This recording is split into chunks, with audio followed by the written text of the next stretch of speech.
waxaa markale cirka isku sii shareertay qaylo dhaanta baani ka soo yeedhaysa dadka ku sugan kaamamka wargumbi kala sharka iyo kaamka fadhigaab oo ka tirsan degmada garadag ee gobolka sanaag ururka samafalka fayadhowrka iyo weliba taakulaynta dadka jilicsan ee marka magaciisa la soo gaabiyo la yidhaahdo GADRO oo ka samaysan degmada garadag ayaa maanta u kuurgalay nolosha qalafsan ay ku jiraan dadka ku dhaqan kaamamka hoos yimaada degmada garadag ururkan oo ay hogaaminaysa afhayeenka guud ee ururkaasi xawas ciidayaanle iyo mas-uuliyiin kale oo xubno muhiima ka haya ururkaasi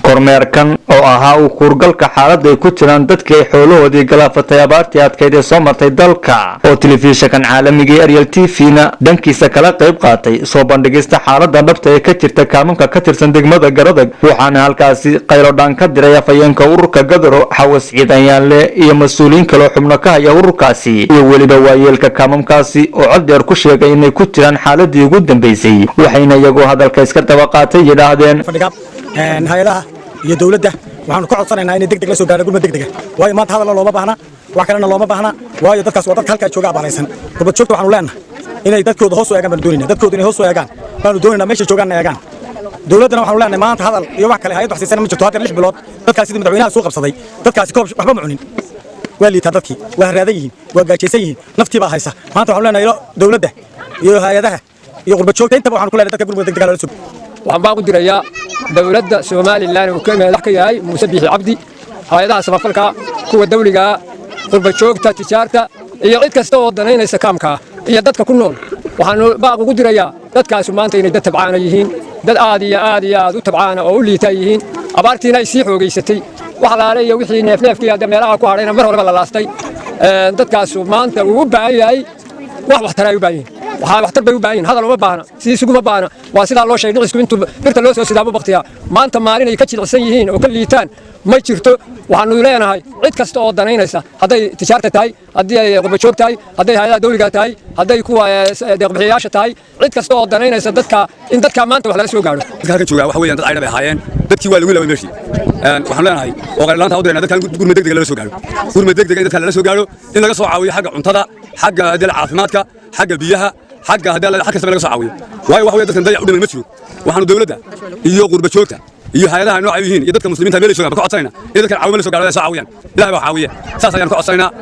wararkan xaaladdu halkay marayso waxaanu baaq u diraynaa xukuumadda oo galwadanka ka yahay Muuse Biixi Cabdi ee Jamhuuriyadda Soomaaliland waxaanu leenahay dalka iyo deegaanka waa aragtaan warin dhaadhaama la yiri xaaladdu halkay marayso waa aragtaan hay'adaha samafalka qurba joogta haday tahay haday tijaarta tahay intaba waxaanu leenahay waa aragtaan dalka halku maraya dadku halku marayaba waayo dadkan waa dadkii xoolaha lahaa maanta way adkaysan kari waayeen dheriga waxa ay karka maxaa keenay kuleelka waa dadkii aamusnaa jiray maanta meel ay ku aamusnaadaan bay waayeen halkay joogaan waa aragtaan annaga hadalka iyagii waxaan u malaynaa in laga dhiga adkaaday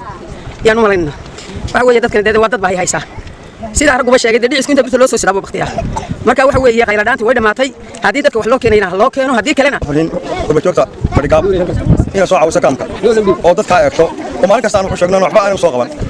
waxaan leeyahay gobol joogta fadhigaab iyo garadag dadka soo caawiyo dadka soo tara waxa jooga ururka socda degmada garadag magaciisa la yiraahdo marka soo gaabiyo GADRO waa urur samafala oo bulshada u shaqeeyo u adeega waan ka mid nahay aniga iyo kooxdii kaleba halkan aanu nimi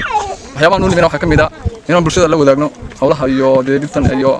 waxyaabaha ay qabaan oo ay goyn tahay abaartan baahsan in badan dadka iyo dalkaba iyo xoolihii sidii soo baahsanayd ee aafada aan ku reebtay xoolaha iyo dadkaba taasoo dhimasho dad iyo dunyaba leh baaqana waxaan ka direynaa waxaan u direynaa cid allaale cid deew naxda oo bilaadan oo dhan haday dawlad tahay hay'adaha caalamiga kuwa dawliga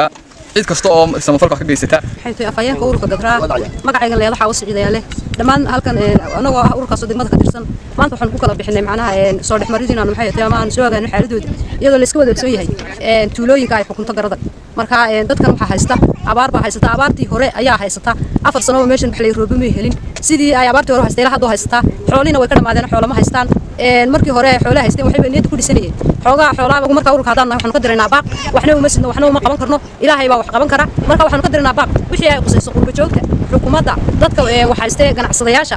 maxay tahay inay isku soo wada duubo dadka naadka u jilicsanay naafaysa abaarta baasan ee ka jirta deegaanada hoos yimaada degmada garadag oo ay ugu sii darsameen xanuuno kala duwan oo ay maalin kasta qaarkood u nafwaayaan ayaan haddana xukuumadda cusub ee Soomaaliland weli wax taakulaha soo gaarsiin iyadoo ay sidoo kale siyaasad siyaasiyiinta iyo qurba joogta ka soo jeeda deegaankan baaxadda leh ee xukunta degmada Garadag ay dhegaha ka furaysteen u jawaabida dadkooda maalin kasta loo aasayo gaajada haraadka iyo xanuunada kala duwan iyagoo markay dangaara ka leeyihiin sida rooba dhacda ugu soo daata deegaankan laakiin taasi waa mid maanta ka fashilantay siyaasiyiinta u dhashay deegaanada hoos yimaada degmada Garadag waa maxamed gumburi wararka telefishinkan caalamiga Ariel TV degmada Garadag